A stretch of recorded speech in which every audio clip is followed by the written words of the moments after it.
Assalamualaikum warahmatullahi wabarakatuh. Sahabat jejak sufi yang kami muliakan dimanapun Anda berada. Di tengah gemerlapnya sejarah Bani Israel, nama Qarun menjulang sebagai simbol kekayaan yang tak terhingga, sebagai lambang kekuasaan dan pengaruh yang tak tertandingi. Namun di balik kemewahan yang berkilau, tersimpan sebuah kisah pilu. Kisah yang menembus batas zaman, menjadi peringatan abadi bagi setiap hati manusia. Ini bukan sekadar cerita tentang seorang yang bergelimang harta, melainkan tentang seorang lelaki yang dahulu akrab dengan kesederhanaan, yang kemudian jiwanya terjerat oleh pesona dunia. Di sanalah dalam kelam hatinya yang silau oleh harta, ia tergelincir, hingga berani menantang takdir Allah Subhanahu wa Ta'ala. Sungguh mencengangkan, nasab Qarun ternyata begitu dekat dengan Nabi Musa alaihissalam. Ia bukan orang asing dalam silsilah kenabian. Qarun adalah cucu dari Kohas bin Lewi, saudara kandung Nabi Yusuf alaihissalam, putra dari Nabi Yakub alaihissalam. Dalam garis keturunan yang suci ini, mengalir darah para nabi, darah kemuliaan yang seharusnya menuntun pada cahaya petunjuk. Namun takdir berkata lain. Darah kenabian yang mengalir dalam dirinya tidak menjadikannya sosok yang lurus, tidak pula melembutkan hatinya terhadap kebenaran. Justru di dalam kebanggaan atas keturunan itu, tumbuh kesombongan yang perlahan menutup mata dan hati Qarun dari cahaya Tuhan. Ia menjadi di antara mereka yang paling keras menentang kebenaran yang dibawa oleh saudaranya sendiri, yakni Nabi Musa alaihissalam. Di sebuah perkampungan kecil kaum Bani Israel, hiduplah pemuda bernama Qarun, seorang pemuda miskin yang sangat alim. Rumahnya hanyalah sebuah gubuk sederhana di pinggir desa. Atapnya bocor ketika hujan turun dan dindingnya retak dimakan waktu. Hari-harinya dilalui dalam kekurangan. Kadang perutnya menahan lapar, kadang malam-malamnya dilalui tanpa penerang. Pakaian yang melekat di tubuhnya lusuh dan usang, sementara langkahnya di tanah berdebu menjadi saksi perjuangan hidup yang berat. Namun di balik semua penderitaan itu, tersimpan sesuatu yang berharga, sesuatu yang tak bisa dibeli oleh kekayaan dunia. Di dalam dadanya masih berdenyut iman yang lembut dan harapan yang tak padam. Harapan akan hari esok yang lebih baik dan keyakinan bahwa Tuhan tidak pernah meninggalkan hambanya. Qarun tumbuh menjadi seorang pemuda yang cerdas dan penuh talenta. Ia dikaruniai suara yang begitu merdu, lembut namun dalam, hingga setiap kali ia membaca Taurat, hati siapapun yang mendengarnya seakan bergetar tersentuh maknanya. Kecintaannya pada ilmu membuatnya dekat dengan para nabi. Ia sering duduk bersama Nabi Musa dan Nabi Harun, belajar dengan tekun, berdiskusi tentang hukum-hukum Allah, dan menyelami makna wahyu yang suci. Di masa itu, namanya harum di tengah kaumnya.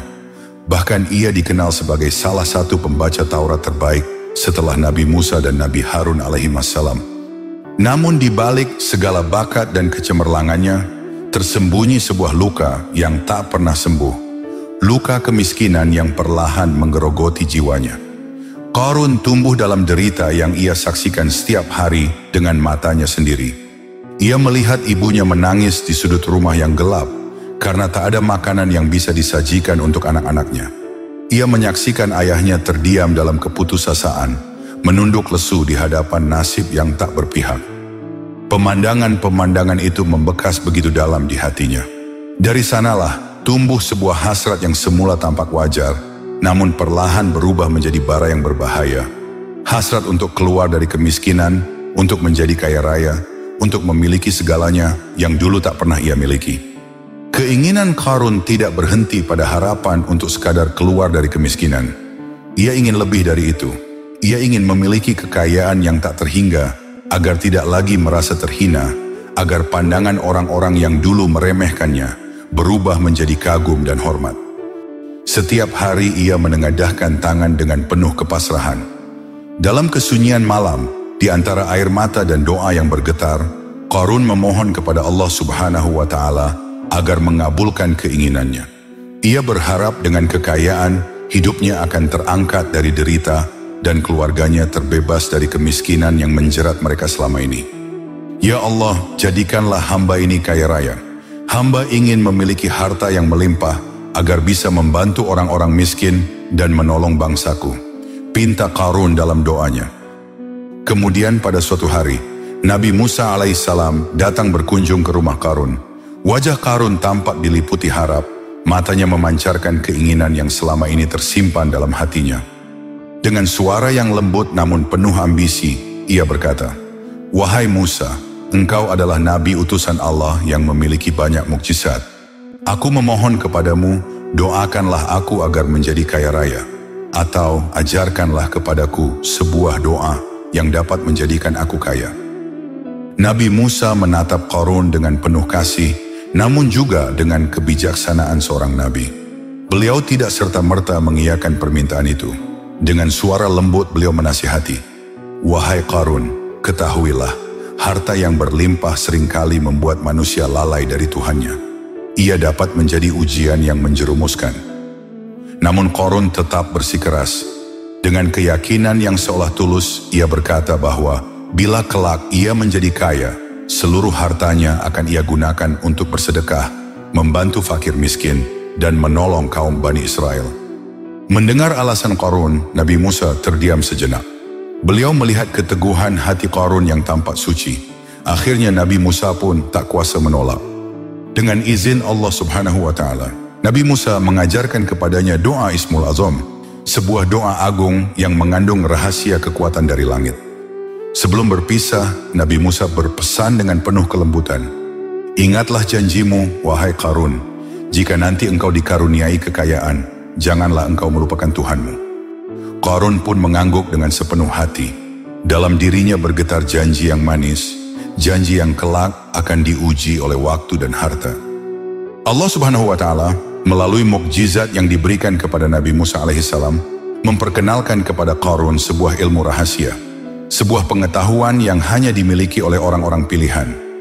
Nabi Musa dengan izin Allah mengajarkan kepada Qarun cara mengubah logam biasa menjadi emas murni, hanya dengan melalui doa. Qarun yang cerdas dan cepat belajar, dalam waktu singkat bisa menguasai ilmu tersebut. Dari situlah kehidupannya berubah total. Dari seorang miskin yang dulu tinggal di gubuk reyot, kini ia menjadi orang terkaya di seluruh negeri Bani Israel. Emas, perak, dan permata seolah mengalir tanpa henti ke dalam tangannya. Ia membangun rumah megah, gudang-gudang yang tinggi menjulang, dan istana yang berkilau di bawah sinar matahari. Kekayaannya meningkat pesat, jauh melampaui kekayaan yang ia bayangkan. Saking kayanya, kunci-kunci gudang penyimpanan hartanya saja begitu banyak dan berat hingga harus dipikul oleh beberapa orang kuat. Di dalam gudang-gudang itu tersimpan emas, perak, dan permata yang tak terhitung jumlahnya. Kekayaan Qarun melampaui batas logika manusia. Setiap sudut rumahnya memantulkan cahaya kemegahan yang menyilaukan mata. Namun di tengah segala kemewahan yang dimiliki, hati Qarun perlahan berubah. Kilau emas yang dulu tampak sebagai karunia, kini menjadi bayangan yang menutupi cahaya imannya. Ia tidak lagi menjadi hamba yang soleh, melainkan menjadi budak dari harta kekayaan. Rasa syukur yang dahulu memenuhi hatinya perlahan memudar, terkikis oleh kesombongan yang tumbuh diam-diam. Qarun mulai melupakan sang pemberi nikmat. Ia menatap harta bendanya dengan rasa bangga, dan di lubuk hatinya terlintas keyakinan yang menyesatkan bahwa semua itu adalah hasil dari kecerdasan, usaha, dan kerja kerasnya sendiri. Hingga pada suatu hari Nabi Musa alaihissalam datang ke istana Qarun. Istana itu menjulang megah, dikelilingi taman-taman indah dan dinding yang berkilau laksana emas. Di tengah gemerlap itu Nabi Musa berdiri dengan wajah penuh kasih dan kebijaksanaan. Dengan suara yang lembut namun tegas, beliau menasihati, "Wahai Qarun, janganlah engkau melupakan Allah. Sesungguhnya Allah tidak menyukai orang-orang yang sombong. Gunakanlah hartamu untuk bersyukur dan berbagi, bukan untuk berfoya-foya dan membanggakan diri." Namun nasihat itu tidak lagi menyentuh hati Qarun. Ia menganggapnya sebagai angin lalu. Meski demikian, Nabi Musa tidak pernah lelah. Hari demi hari beliau terus datang, terus mengingatkan dengan penuh kesabaran. Sampai akhirnya kesombongan dalam diri Qarun memuncak.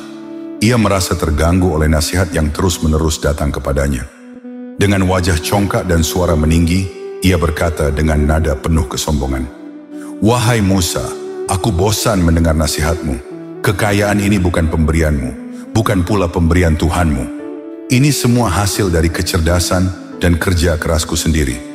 Jangan engkau ajari aku bagaimana cara hidup." Kata-katanya menggema di dalam istananya yang megah.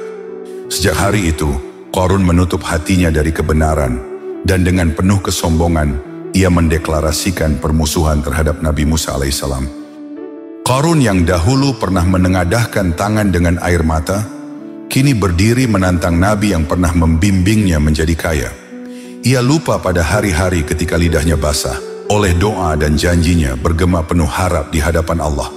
Kini hatinya telah dikuasai oleh kesombongan. Ia tidak menyadari bahwa kekayaan yang ia banggakan bukanlah tanda kemuliaan, melainkan ujian dari Tuhan yang Maha Kuasa. Dan dalam ujian itu, ia telah gagal. Hati Qarun yang dulu lembut dan dipenuhi harapan, kini mengeras bagaikan batu. Ia tidak lagi melihat Nabi Musa sebagai seorang nabi, melainkan sebagai saingan yang iri terhadap kesuksesannya. Ini adalah awal dari sebuah tragedi yang akan membawa kehancuran, bukan hanya bagi dirinya, tetapi juga bagi mereka yang mendukungnya. Kekayaan yang membawanya pada kekafiran. Sejak saat itu Qarun semakin jauh dari Allah dan dari ajaran Taurat. Ia mulai berfoya-foya mengadakan pesta-pesta mewah yang mengundang para pembesar Bani Israel dan para pembesar dari bangsa lain. Di pesta-pesta itu ia memamerkan kekayaannya, menertawakan orang-orang miskin, dan mengolok-ngolok nasihat Nabi Musa. Suatu ketika Allah memerintahkan Nabi Musa alaihissalam untuk mendatangi para saudagar kaya dari kaum Bani Israel, termasuk Qarun yang kini menjadi orang paling terkaya. Nabi Musa menyampaikan perintah Allah agar mereka mengeluarkan zakat dari kekayaan yang dimiliki. 1 dinar untuk setiap 1000 dinar harta. Mereka pun mematuhi perintah tersebut tanpa berani membantah. Namun lain halnya dengan Qarun. Ia menolak mentah-mentah. Ia menganggap perintah itu terlalu berat dan zakatnya terlalu banyak untuk dikeluarkan. Hal ini membuat Qarun semakin dengki kepada Nabi Musa. Kemudian Qarun mengumpulkan para saudagar Bani Israel. Qarun berusaha menghasut mereka agar menolak perintah tersebut. Dengan wajah penuh kedengkian ia berkata, "Terhadap apa yang diperintahkan Musa, apakah kalian akan mematuhinya? Lihatlah, kini ia hendak mengambil harta dari tangan kalian. Maka pikirkanlah cara untuk menolak perintahnya." Mereka menjawab, "Wahai Qarun, engkau lebih besar dari kami. Kau adalah orang paling terkaya di antara kami. Apapun rencanamu, kami akan mematuhimu." Lalu dengan siasat yang keji, Qarun kembali berkata, "Panggillah seorang wanita yang dikenal nakal. Aku akan memberinya hadiah besar agar ia memfitnah Musa." Maka didatangkanlah seorang wanita cantik, seperti yang Qarun inginkan. Kemudian Qarun menyerahkan kepadanya 1000 dinar sebagai hadiah dan berjanji akan menjadikannya istri jika ia bersedia menuruti perintahnya. Lantaran tergiur oleh harta yang begitu besar serta janji akan dijadikan istri, wanita itu pun bersedia melakukannya. Kemudian disusunlah sebuah rencana busuk, tipu daya yang hina untuk menjatuhkan martabat Nabi Musa alaihissalam. Tujuannya jelas, agar kaum Bani Israel berhenti menghormati dan mematuhi nabi mereka. Pada keesokan harinya, Qarun meminta kepada seluruh kaum Bani Israel untuk berkumpul di sebuah lapangan yang luas.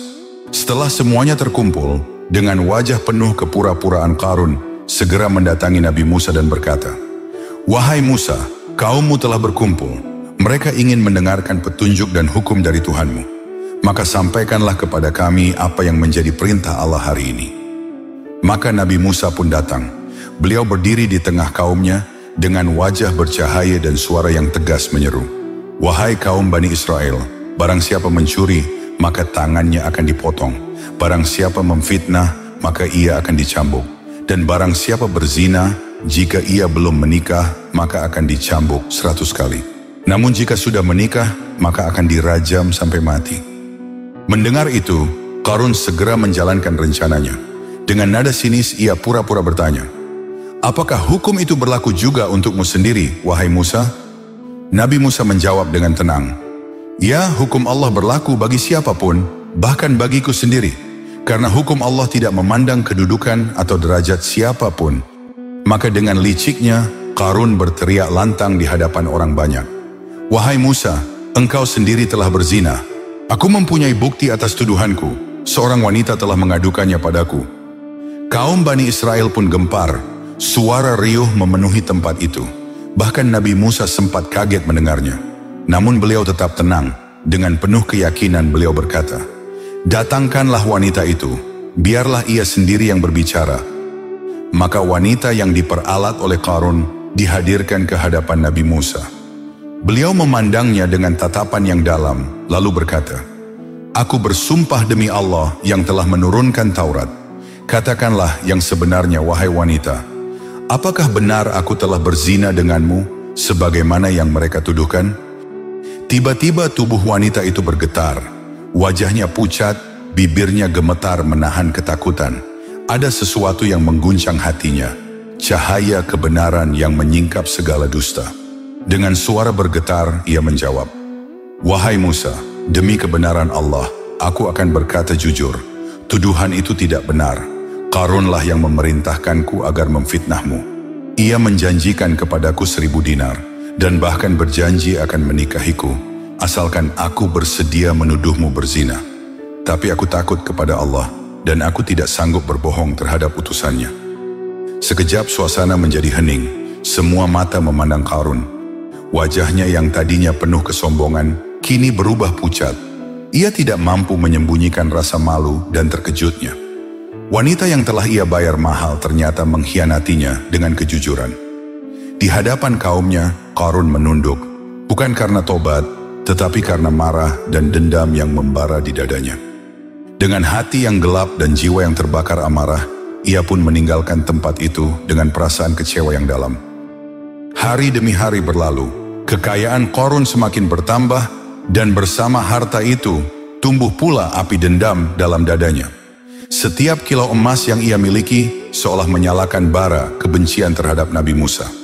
Semakin hari api itu kian membara, membakar sisa-sisa ketenangan yang pernah tinggal di hatinya. Sementara itu, Nabi Musa justru semakin dihormati oleh kaumnya. Wibawa dan kebijaksanaannya membuat Bani Israel menaruh penghormatan yang mendalam.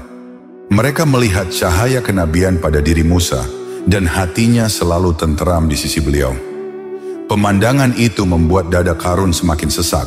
Iri hati mulai menguasainya, dengki menutup seluruh ruang dalam jiwanya. Ia merasa seharusnya dirinya lah yang dikagumi dan dipuja, karena ia memiliki segalanya. Harta, kemegahan, dan pengaruh yang tak tertandingi oleh siapapun pada zamannya. Sebagai orang terkaya di kalangan Bani Israel, Qarun tidak ingin wibawanya tersaingi oleh siapapun, bahkan oleh Nabi Musa sekalipun. Kesombongan telah menutupi hatinya, hingga ia berencana memamerkan seluruh kekayaannya di hadapan kaumnya, agar mereka tahu betapa besar kuasa dan kemegahannya. Keesokan harinya, langit kota Bani Israel diselimuti debu keemasan. Qarun keluar dari istananya dengan iring-iringan megah yang belum pernah disaksikan sebelumnya. Di depan barisan tampak 300 gadis pelayan berpakaian merah menyala, membawa perhiasan-perhiasan indah berkilauan di bawah cahaya mentari. Di belakangnya 4.000 kendaraan mewah mengikuti, penuh dengan harta benda dan barang-barang berharga. Kunci-kunci gudang hartanya yang masing-masing seukuran jari manusia, dipikul oleh 60 ekor keledai yang kuat.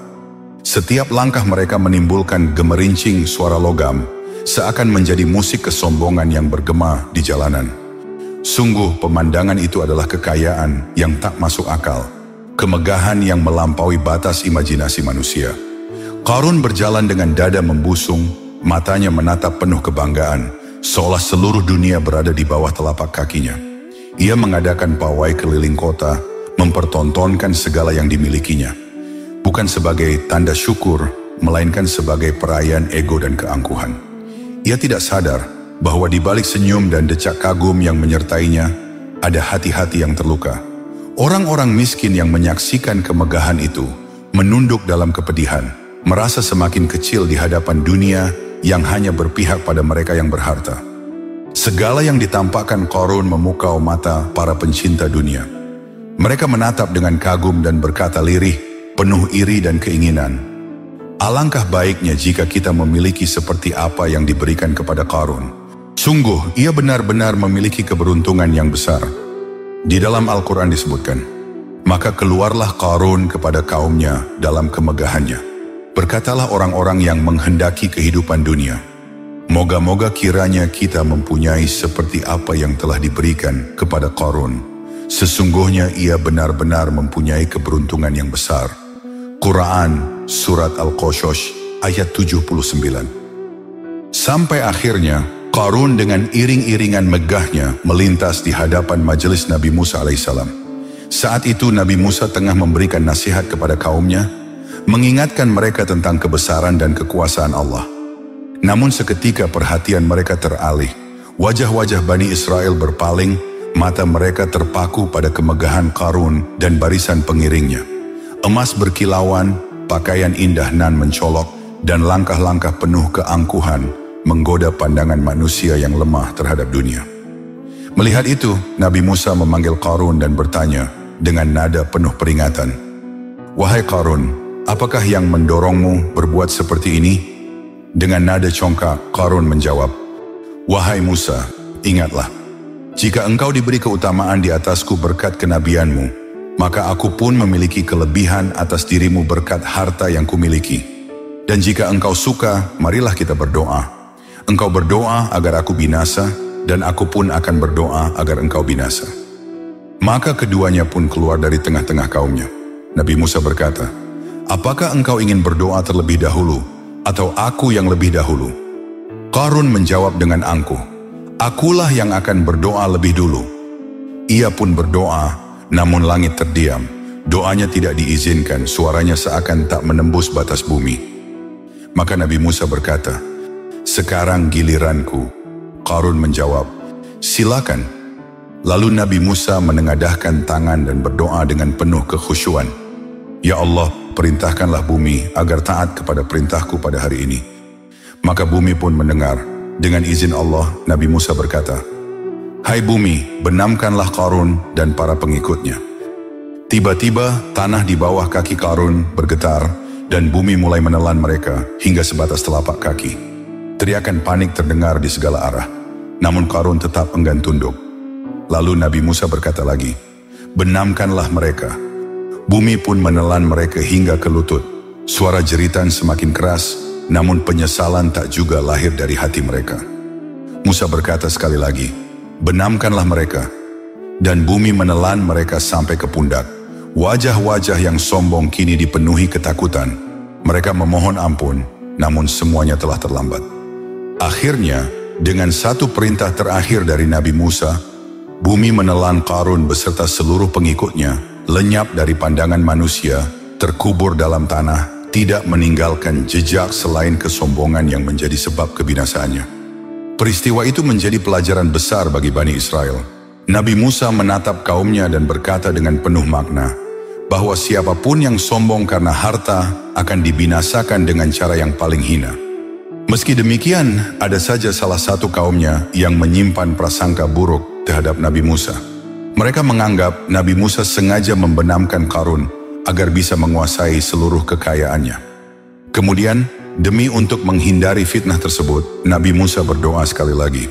Nabi Musa memohon kepada Allah agar seluruh kekayaan Qarun ditenggelamkan ke dalam bumi dan tak akan bisa lagi ditemukan.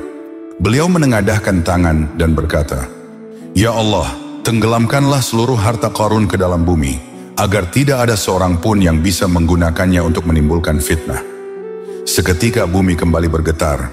Istana Qarun, gudang-gudang penyimpanan emas dan permata, seluruh kekayaan yang selama ini menjadi kebanggaannya, semuanya amblas terkubur ke dalam tanah, hilang tanpa sisa. Tak ada yang tertinggal selain debu dan kesunyian. Begitulah akhir yang tragis bagi seorang Qarun yang menentang Tuhannya dengan kesombongan. Harta yang dulu dipuja justru menjadi penyebab kehancurannya sendiri. Akhirul kata, wallahu a'lam bishawab. Sampai di sini dulu perjumpaan kita kali ini. Semoga bermanfaat. Wassalamualaikum warahmatullahi wabarakatuh.